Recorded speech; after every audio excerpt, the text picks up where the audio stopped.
Le gala de la fondation de l'Hôpital des enfants de l'Université de Loma Linda a permis de récolter plus d'1 million de dollars.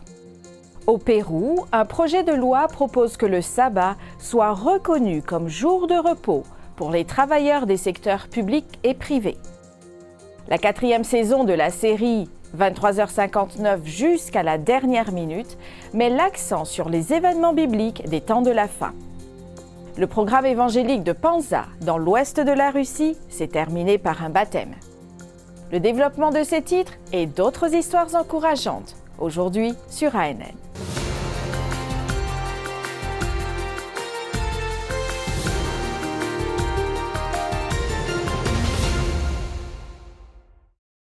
Un gala organisé pour célébrer le 30e anniversaire de la fondation de l'Hôpital des enfants de l'Université de Loma Linda a permis de récolter plus d'1,1 million de dollars pour soutenir les patients. Le thème de cet événement, qui s'est tenu au centre de convention Riverside, en Californie, était « Les rêves deviennent réalité ». L'objectif était d'avoir un impact positif sur la vie des enfants qui luttent contre des maladies mortelles. Durant cette célébration, Alex Paraga a partagé un témoignage émouvant, soulignant l'influence de l'hôpital sur sa propre vie. J'ai grandi en ayant toujours eu un ami à mes côtés, et c'était mon frère jumeau. Il était plus intelligent que moi et il m'aidait comme en maths parce que c'était pas mon point fort.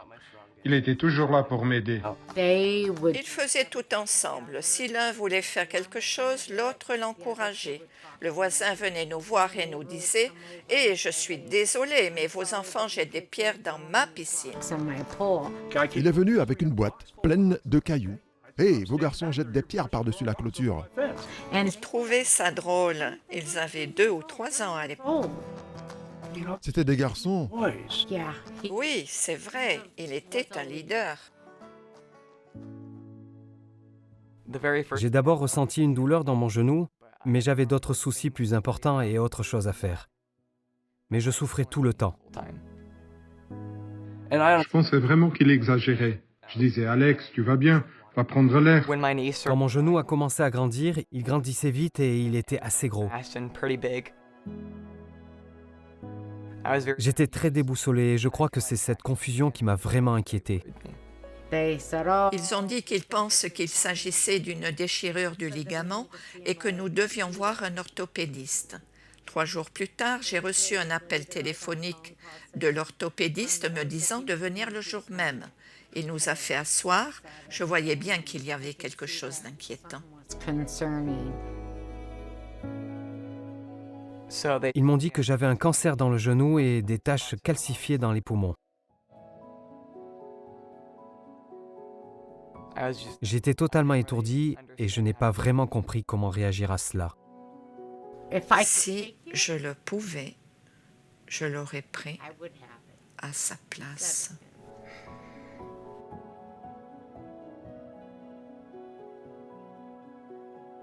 Je suis resté dehors à pleurer pendant des heures. Et puis Alex est entré, on s'est serré dans les bras et on n'a pas cessé de parler.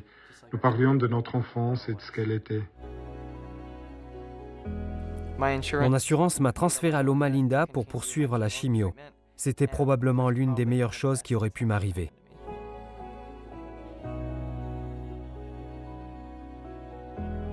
Loma Linda a appelé et a dit « Nous avons un lit, amenez-le pour la chimio. » Cet endroit m'a époustouflé. C'est grâce à eux que nous sommes là aujourd'hui. J'étais très nerveux à l'idée de commencer ma chimio et d'être transféré à Loma Linda. C'était l'inconnu. J'ai eu beaucoup de mal à comprendre pourquoi je faisais ça et pourquoi je traversais cette épreuve. La chimio me faisait plus de mal que le cancer. Connaissant la taille de la tumeur, Alex voulait se débarrasser de sa jambe. Il a dit « Maman, je veux juste qu'il me coupe la jambe. Je ne veux pas vivre cela. Je ne veux pas faire de chimio. Je ne veux pas. » Mais dans la minute qui a suivi, il a dit « Ok, maman, on va s'en sortir. »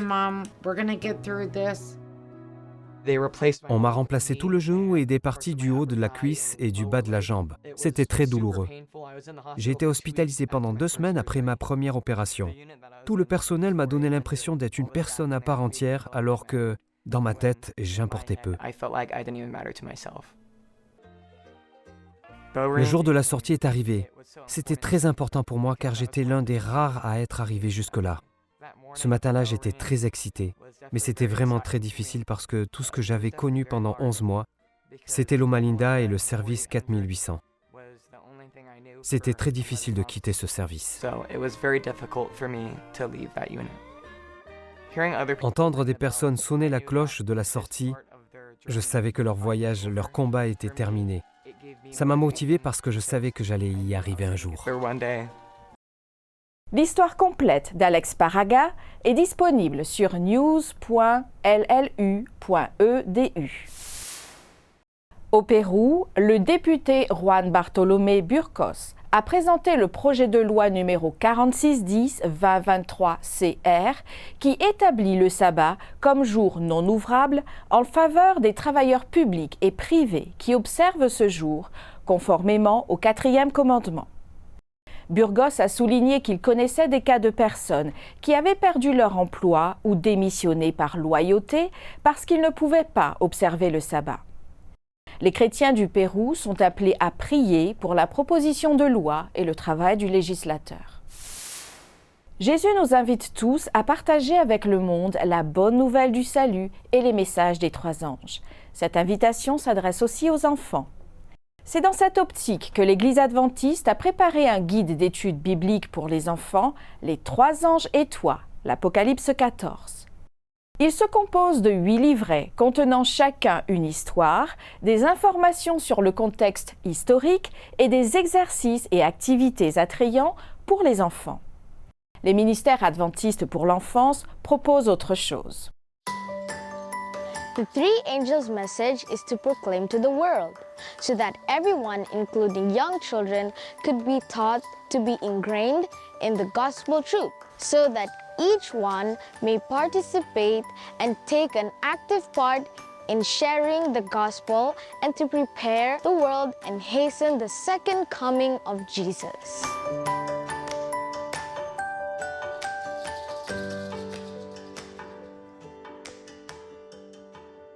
Thanks to the World Church and Adventist Children's Ministries for providing the most needed Bible study guide for children. Children around the world are being taught to be disciples and be guided to embrace the mission. The 3 Angel Bible Study Guide helps me to understand the mission of my church. I have fun studying something that used to be very difficult to understand before. I come to know through the 3 Angel Message Bible study lesson that I am a part in sharing the gospel. I realize that Jesus is coming soon. We must be involved. Yes, it is time that children like us must say, I will go.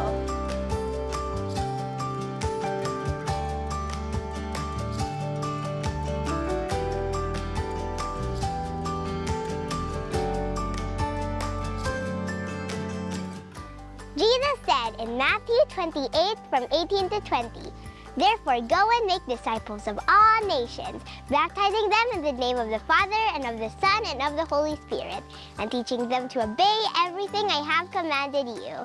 And surely I am with you always to the very end of the age."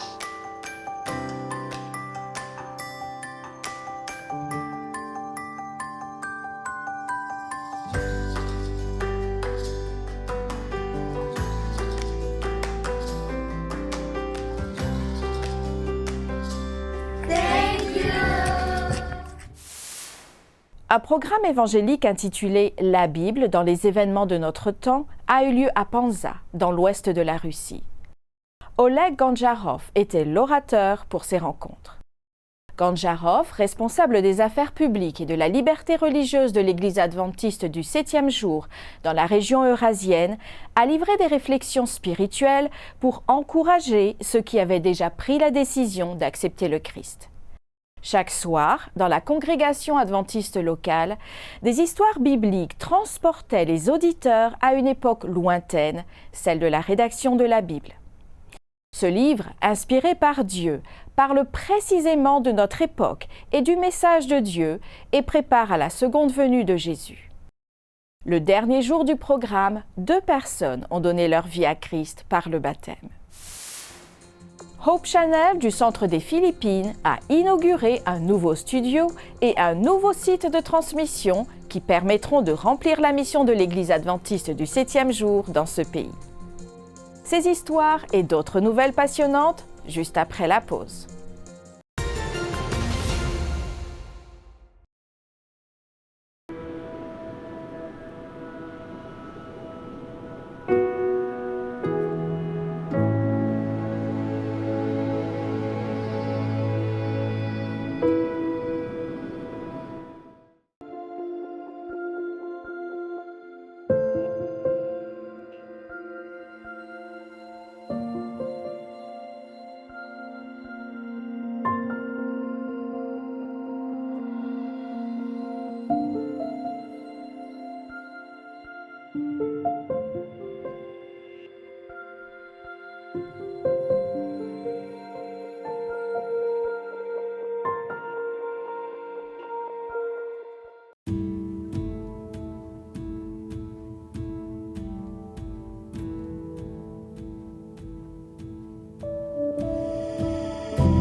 Every good and perfect gift is from above, coming down from the Father of the heavenly lights, who does not change like shifting shadows.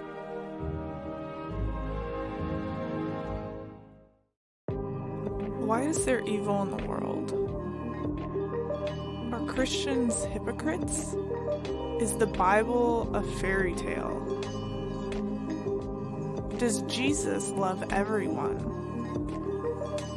Church doesn't feel relevant to my life. Is God even real? You have questions? Let's talk about it. I Believe Bible.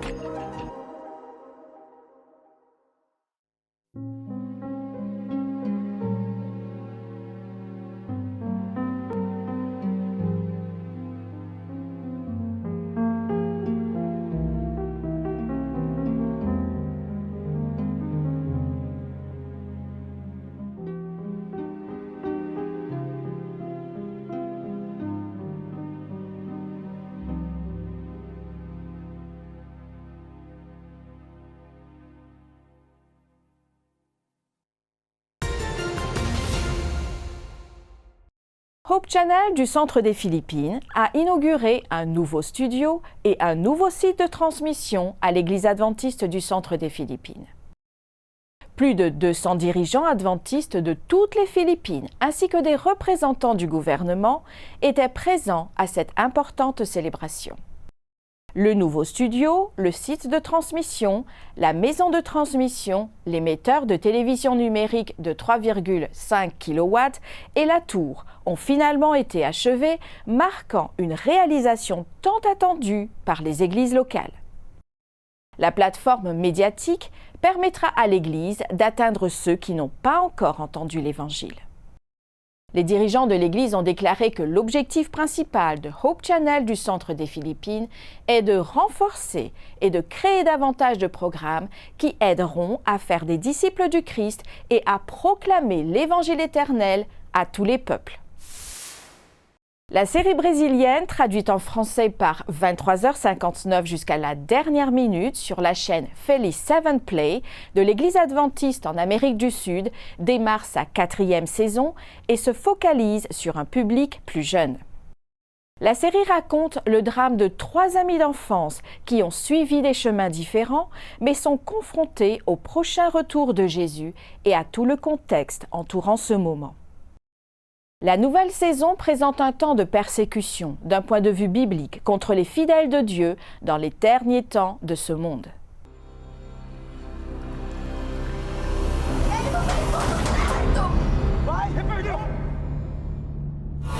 Deus.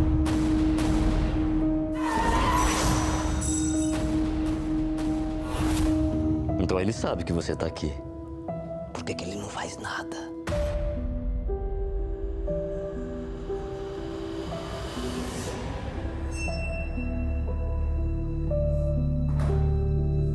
É por isso que eu te dei poder.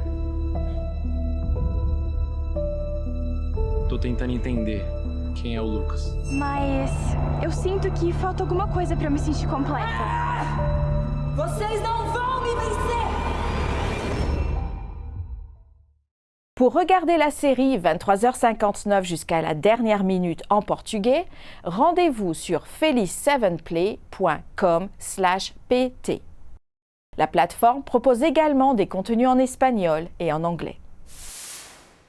Le ministère de l'aumônerie adventiste est un ministère spécialisé de l'Église adventiste du 7e jour qui offre un soutien, des soins et un accompagnement spirituel aux personnes se trouvant dans des divers contextes hors des murs de l'Église. Regardez la vidéo suivante pour découvrir davantage le travail essentiel des aumôniers adventistes et la façon dont vous pouvez soutenir leur ministère. Pour une humanité avide d'espoir, des aumôniers adventistes compétents, engagés, pleins de compassion, servent quotidiennement sur le terrain. Dans un monde qui a besoin d'une oreille attentive, les aumôniers adventistes s'arrêtent et écoutent. Pour le patient qui a reçu un diagnostic dévastateur, les aumôniers adventistes apportent du réconfort. Pour l'étudiant qui se pose des questions spirituelles et cherche des réponses, les aumôniers adventistes les aident à affiner leur vision biblique du monde. Pour le détenu qui a commis des crimes et qui est confronté à la solitude de la prison, les aumôniers adventistes les aident à se connecter ou à se reconnecter avec Dieu.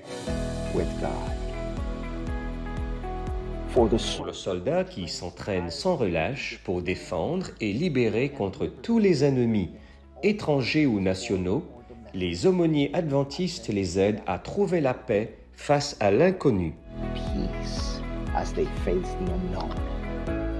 Pour l'agent chargé de faire appliquer la loi et qui risque tout au quotidien, les aumôniers adventistes leur apportent le soutien dont ils ont besoin pour faire face au stress et à l'incertitude des situations qu'ils rencontrent. Les ministères de l'aumônerie adventiste soutiennent ces hommes et ces femmes dévoués qui remplissent leur vocation pastorale en dehors des murs de l'Église. Les aumôniers, qui sont d'abord des pasteurs, ont un travail très spécialisé. Ils doivent répondre à des critères d'approbation spécifiques de la Conférence générale et du Bureau des ministères adventistes de l'aumônerie de leur division et détenir une lettre de créance, une expérience pastorale et une formation spécialisée. Les aumôniers perfectionnent leurs compétences en suivant une formation théologique universitaire, une formation pastorale clinique et une formation continue annuelle. Ils peuvent également recevoir une certification par le conseil d'administration. Dans ce cas, ils doivent signer une convention sur les normes éthiques et professionnelles qu'ils doivent respecter. Les aumôniers doivent faire preuve de souplesse et d'adaptabilité afin de s'ajuster à l'évolution des besoins et des moyens d'approcher les personnes qu'ils servent. Chaque jour, les aumôniers utilisent la méthode du Christ, qui consiste à se mêler aux autres, à faire preuve de sympathie, à répondre aux besoins des gens et à gagner leur confiance. Ils préparent le terrain pour l'invitation à suivre le Christ.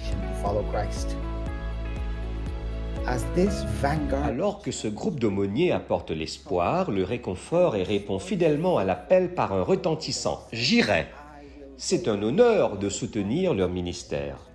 Que pouvez-vous faire donc aujourd'hui pour soutenir les aumôniers de votre territoire? Si vous avez des questions ou vous souhaitez soutenir ces hommes et ces femmes dans votre région, n'hésitez pas à nous contacter. Nous sommes là pour servir et nous aussi, nous irons. Après la pause, nous ferons connaissance avec une chorale de jeunes adventistes d'Amazonas au Brésil qui chantent des louanges dans leur langue maternelle et partagent l'évangile éternel dans diverses communautés. À tout de suite.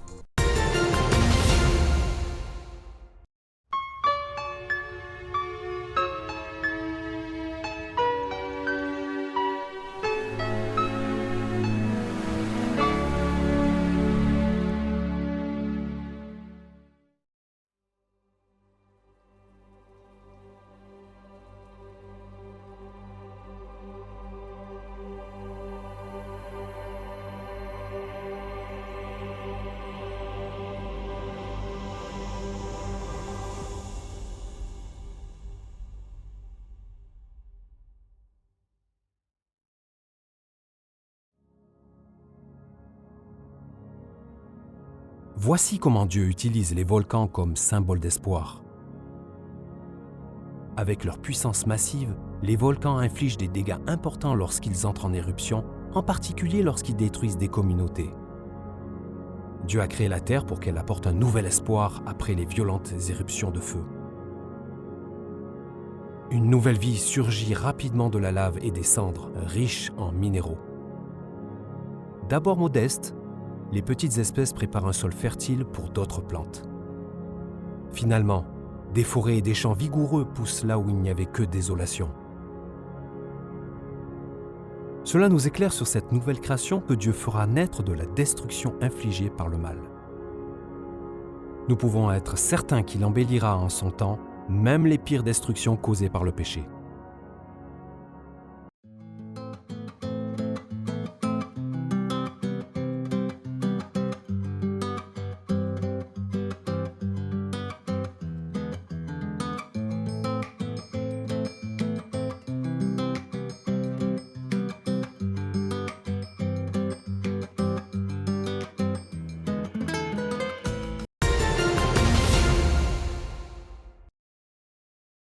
Dans la communauté de Nova Esperança, traduite en français par Nouvel Espoir, dans l'état d'Amazonas au Brésil, vivent plus de 100 familles qui ont décidé de préserver leurs traditions et leur dialecte d'origine, bien que leurs enfants fréquentent des écoles où l'on enseigne le portugais. La tribu des Satere Mawe maintient ses coutumes vivantes, même face aux modernisations qui avancent chaque jour vers leur communauté. L'étudiante Pamela Souza, l'une des leaders de la communauté, est responsable de la chorale adventiste Génération Espoir, composée de 25 membres de la tribu, âgés de 11 à 23 ans. Ils chantent des louanges dans leur langue maternelle et se produisent dans diverses communautés et églises de la région. Pamela déclare « Nous sommes toujours prêts à louer Dieu. Nous répétons chaque semaine et grâce à Dieu, nous apportons notre culture partout ailleurs. » L'Église adventiste est présente dans des centaines de communautés indigènes de l'Amazonie depuis au moins 30 ans et possède actuellement 4 églises dans la région des Mawe que l'on ne peut atteindre que par bateau. La barrière de la langue constitue un défi pour l'évangélisation. Actuellement, un missionnaire de la communauté indigène donne des études bibliques. Le travail a commencé il y a au moins 2 ans et a déjà conduit 50 personnes au baptême. La mission adventiste partage l'histoire d'une famille missionnaire pionnière en Amérique du Sud. Frank et Mary Westphal sont arrivés au Brésil en 1895. Ils ont découvert que le message adventiste avait déjà été apporté au pays 15 ans auparavant sous forme de documents écrits dans un port de l'État de Santa Catarina.